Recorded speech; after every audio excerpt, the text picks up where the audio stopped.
crypto-monnaie, l'avenir est là. Chaque semaine, des nouveautés sous nos pas.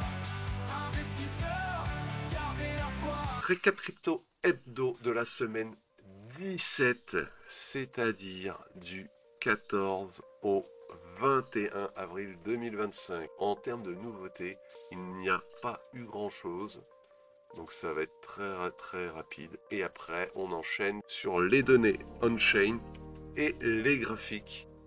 Pour les nouveautés, n'oubliez pas, il faut remplir les impositions. J'ai utilisé Waltio personnellement, ça m'a pas mal aidé, sinon ça aurait pris des plombes.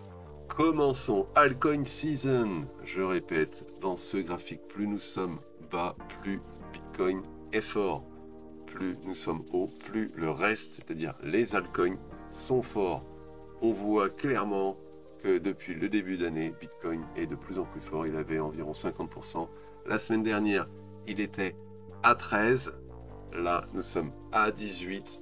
Bon, c'est clairement encore très fort, même trop fort. Bitcoin sert au niveau des cryptos de valeur refuge, clairement. Fear and Greed, donc la peur et l'avarice, à 34. Nous sommes en dessous du neutre qui apparaît vers 40. On est remonté, c'est pas mal. On n'en est que dans la peur, plus dans l'extrême peur. Crypto Bubble pour les 100 premières capitalisations crypto. On peut voir beaucoup de vert, un petit peu de rouge. Ici, DEX à moins 7, Léo à presque moins 2. Pareil pour XCN et Core à moins 1. Le reste est dans un beau vert. Nous avons pour les plus gros Mana plus 12, STX à plus 14. Et après, on passe tout de suite sur du plus, entre plus 6 et plus 8. Pondo, Paul, Cass, Sui, Kaya, même ETH est monté. La crypto map pour les 50 premières capitalisations, mais elle, non. On va passer journalier à l'hebdomadaire. Et là, c'est un tout petit peu plus mitigé. Bitcoin est un peu moins de 3%, BNB 1,5%, Sol un peu plus de 4%. On peut dire qu'il y a un peu moins de la moitié qui est dans le rouge. Pi à moins 16, mais bon, ça c'est Pi. Après le reste, on est en général à moins de 6. Voilà. TRX à moins 5,75. OKB à moins 4,58. Après, on a du Tao 27%, presque, ça c'est beau. Casse 10%. Hype 12,5%. FET 23%. De 89% pour BTC. Le marché respire tranquillement. Si on supprime le Pi, les chutes sont faibles. La majorité des gains sont faibles et on a quand même des plus 10% à plus 27%. On en a 4,5. Donc c'est pas mal. Nous avons utilisé maintenant Artemis Terminal pour les comparaisons. On peut voir, on compare Aptos, Avalanche, Ethereum, NIR, Sui, Polygon, Solana, Ton et la BNB Chain. Pour le nombre d'adresses actives depuis la semaine dernière, nous n'aurons rien pour aujourd'hui parce qu'on voit bien c'est fermé. La semaine dernière, nous avions dans l'ordre Solana, NIR, Sui, BNB et Aptos. Là, je fais les 5 premiers. Par contre, dans la semaine, on peut voir que Solana est passé de 4,5 millions à la même chose. Un pic, un creux, un deuxième pic, et nous sommes au neutre. Pour NIR, juste un pic, et on revient au même, on passe de 3,5 millions à 3,3 millions. Une petite baisse, mais ça reste relativement équivalent. Le troisième suit de 1,3 million à 1,7 million. C'est pas mal. Enfin, nombre de transactions en journalier.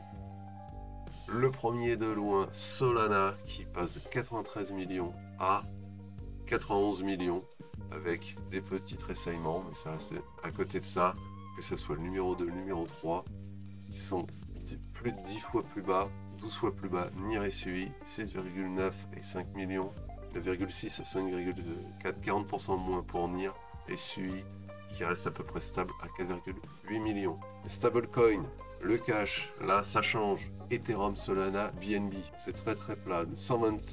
Un peu moins de 127 milliards, 12 milliards et 7 milliards à 127, 12 milliards, 7 milliards. C'est pareil.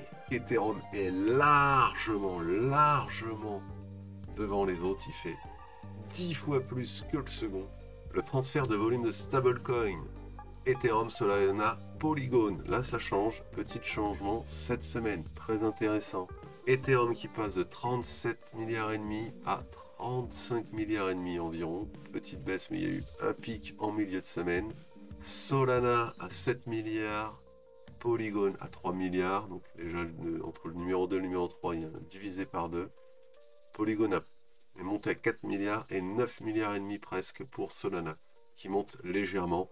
Le delta ne compense pas, donc il y a eu quand même des retraits en général. Voilà, en gros, il s'est rien passé sur ce marché pendant une semaine. Les volumes décentralisés, les DEX, Solana, Ethereum, BNB, et on va prendre ici, puisqu'il n'y a pas les chiffres pour les derniers jours, et au 19 avril, Solana, BNB, Ethereum. Ethereum a chuté. Solana 1,6 milliard, Ethereum 1,5 et BNB à la moitié, 828. Et là, Solana 1 milliard, ah oui quand même, ouais, 500 millions en moins. BNB 1 milliard, il est monté, il a pris 20% de plus. Et Ethereum 817 millions, c'est divisé pratiquement par 2. Les filles dans l'ordre Solana, Ethereum, BNB. Et Solana, BNB, Ethereum, mais vraiment très proche pour BNB et Ethereum. Ils se tirent la bourre entre guillemets entre les deux, ils ont chuté toute la semaine et une petite remontée fin de semaine dernière. À l'inverse, Solana qui elle est montée en début de semaine et après a chuté et qui est passé de 1,3 million en daily à 1 million. Bon, ça reste encore plus que correct. Pour les revenus, là, ça a bien chuté. Il y avait Ethereum, Solana, BNB lundi de la semaine dernière. Et là, nous sommes au 20, ouais, divisé par 2, hein, 316 000. Et là, 134 000, la moitié pour Ethereum, 72 000 et 33 000 pour BNB. Sauf que Ethereum a été divisé par 10, de 316 000 à 33 000. Il a été divisé par 10. Grosse chute. Pourtant, il n'y a pas eu de nouvelles sur cet écosystème, me semble-t-il bien. Le total 1 en daily pour les cryptos, c'est-à-dire toutes les crypto-monnaies, sans exception. Fin d'année dernière et jusqu'au début d'année, il y avait un premier range. Nous sommes sortis par plusieurs ranges. Le marché essaye de remonter à chaque fois. Là, les taxes de Trump qui ont bien fait chuter le marché et on remonte. Nous sommes actuellement à 2710 milliards de marché, de valorisation du marché. Nous avons un mini range qui va de 2,5 milliards jusqu'à 2840 milliards. Un RSI de un peu moins de 55 et une moyenne du RSI de plus de 47,5. Nous sommes donc dans le neutre. Les volumes, on peut voir, sont faibles. La moyenne mobile 20 est la semaine dernière arrivée dessous, reste dessous. La moyenne mobile 200 est toujours haussière, elle est loin au-dessus. Le marché, par rapport à la semaine dernière, c'est quand même repris. On a fini à 2590 milliards et là, on est 110 milliards au-dessus. Le total 2 en journalier, le total 2, ce sont toutes les crypto-monnaies sauf Bitcoin. RSI de 49,70 environ, moyenne du RSI de 43, nous restons dans le neutre. Les volumes sont aussi descendants et assez faibles. Par rapport à la semaine dernière, petite chute par rapport au total 1, petite chute jusqu'au mercredi et on est remonté. Nous sommes actuellement à 971, presque 972 milliards. La moyenne mobile 20 en jaune est enfin passée en dessous, elle va pouvoir servir de résistance et d'ailleurs elle rejoint cette résistance des 952 000. On peut espérer, là on est vraiment en tout bas d'un nouveau range, là ce support qui peut monter jusqu'au 1250. La moyenne mobile de 100 qui est toujours en augmentation. Bitcoin en journalier RSI de presque 57,5, moyenne du RSI de 50. C'est très fort, surtout actuellement. Des volumes qui ont bien chuté. Et les marchés traditionnels qui ont fermé depuis vendredi. Cela s'explique aussi pour ça. Depuis la semaine dernière, le 14, on est resté jusqu'à mercredi au même palier. On est monté un peu et là, on reprend tranquillement. La moyenne mobile 20 qui est dessous et peut nous jouer sa petite résistance. On arrive par contre de nouveau à la mobile 200 qui va jouer peut-être une résistance. Voilà, ici on a le support, ici on a la résistance. Elle est toujours haussière, ça c'est très très bien. Le prochain cap sera d'atteindre les 90-92 000. Nous sommes actuellement à 97 260. C'est très très beau, surtout quand on voit d'où on vient. On était vers les 73 000 il y a 2 semaines. Le marché traditionnel surtout s'est habitué aux Trumpitudes. Trump joue au poker, la Chine joue aux échecs. La vision n'est pas du tout la même. On reste dans une zone relativement calme. Revenir dans cette zone-là serait plus qu'intéressant, puisqu'on repartira entre les 90 et 105 000. Pour beaucoup, le bull run est terminé. Pour moi, non. On voit encore la moyenne mobile 200 monte. Là, on se reprend. On a eu une succession de mauvaises nouvelles à cause de Trump et du marché qui en attendait beaucoup trop également. Et Ethereum en daily. RSI de 44, moyenne du RSI de un peu moins de 39. Nous restons aussi dans le neutre pour le RSI, la moyenne est dans la peur. C'est quand même beaucoup moins fort. Là on le voit aussi, on le voit clairement. Quand on compare par rapport à Bitcoin, ça reste très très plat, mais vraiment très très plat. Il n'y a pas d'impulsion haussière. Par contre, ce qui est intéressant, alors est-ce que ça va être une tendance ou des petits retracements comme on a eu là? On est sorti par le haut du canal descendant.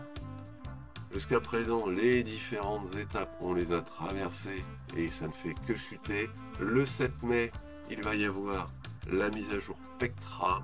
Le protocole Pectra, comme d'habitude, devrait très bien fonctionner.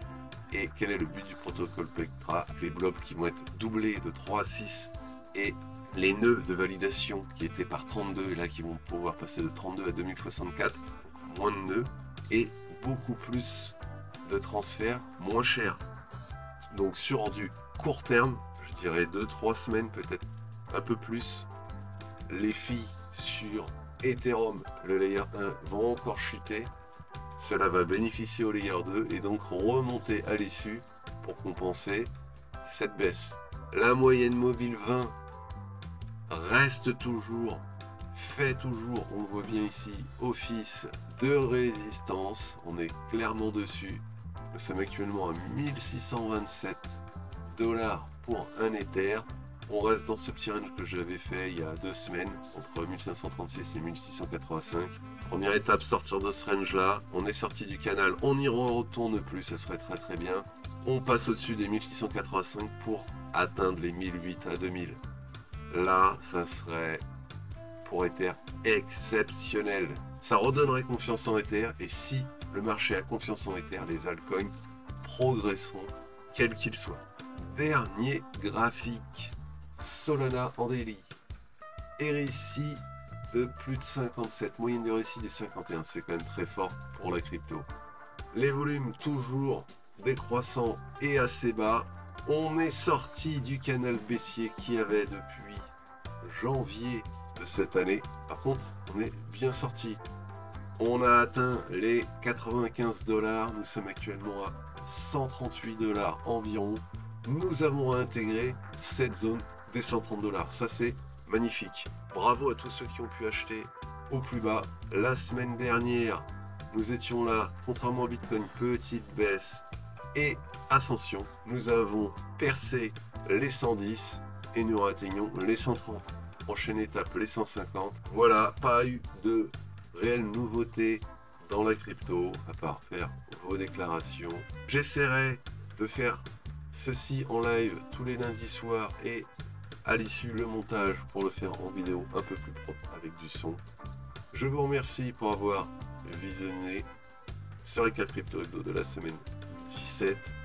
N'hésitez pas à commenter, à liker, à vous abonner. Je vous dis à la semaine prochaine et que la crypto soit avec vous. Crypto-monnaie,